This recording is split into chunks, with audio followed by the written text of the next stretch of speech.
یہ کتنی بڑی دولت تھی، اور آج ہمارے گھروں میں قرآن بند پڑا ہوا ہے۔ ہم نے اس کے اوپر غلاف چڑھا کے اوپر تاک پہ رکھ دیا، کبھی کبھی اٹھاتے ہیں اور اس کو جھاڑ کر کے پھر وہاں خوشبو لگا کے رکھ دیتے ہیں۔ کبھی گھروں میں قرآن کھلتا تھا، صبحوں کا آغاز قرآن کی تلاوت سے ہوا کرتا تھا، آج صبح کا آغاز فیس بک سے ہوتا ہے۔ کبھی گھروں سے قرآن پڑھنے کی آواز آیا کرتی تھی، آج پاپ میوزک کی صدائیں سننے کو ملتی۔ پھر یہی وجہ ہوئی نا کہ آج ہر بندہ کہتا ہے میرے اوپر کسی نے ٹونا کر دیا ہے، کسی نے جادو کر دیا ہے، بدروحوں کا سایہ ہے، ہمارے گھر کے اوپر کسی نے جو ہے وہ کچھ کر دیا ہوا ہے۔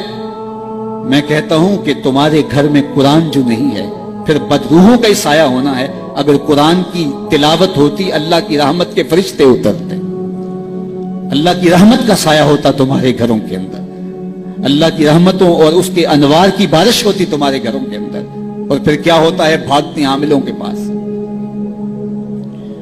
اور عامل تو کہے گا کہ تجھے کچھ نہیں ہے، کتاب اللہ سے دوری کا نتیجہ ہے، بدعملی کا نتیجہ ہے، دین سے اعراض کا نتیجہ ہے، تو پھر اس کا تو کاروبار وہیں ختم ہو گیا۔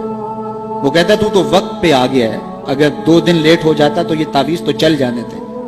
پھر مریض بن جاتا ہے ذہنی، اور جو قرآن کی چوکھٹ پہ سلامی نہیں دیتا، اس کو پھر اس بابے کی، اس عمل کی چوکھٹ پہ سلامی بھی دینا پڑتی ہے، اور اپنا مال بھی گوانا پڑتا ہے۔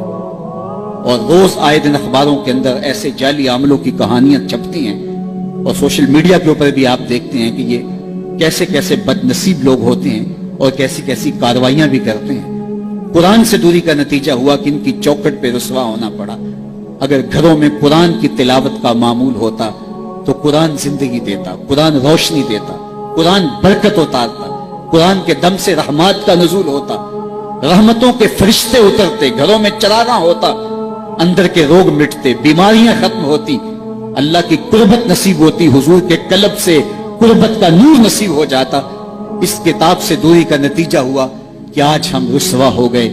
تو جس نے قرآن سے رخ پھیرا، جس نے قرآن سے منہ پھیرا، وہ رسوا ہو جائے گا۔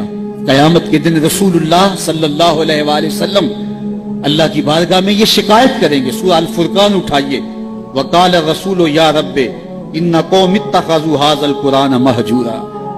قیامت کے دن حضور علیہ السلام اللہ کی بارگاہ میں عرض کریں گے، مالک میری قوم نے قرآن کو چھوڑ دیا، یہ نسخہ جامعہ تھا، یہ کتاب شفا تھی، یہ نسخہ رحمت تھا، یہ صحیفہ نور تھا، اس کے ہوتے ہوئے تمہیں زندگی کی ہر شے نصیب ہو جاتی، لیکن اس کو چھوڑ کر در در کی رسوائی مقدور ہو گئی۔ آج ہمارے اوپر اگر ظالم حکمران مسلط ہیں تو ہم دیکھیں، ہم اپنے آپ کو دیکھیں کہ ہم کہاں کھڑے ہیں۔ ہم اللہ کے دین سے رخ تو نہیں پھیر چکے، اس کے دین کو ہم چھوڑ تو نہیں چکے۔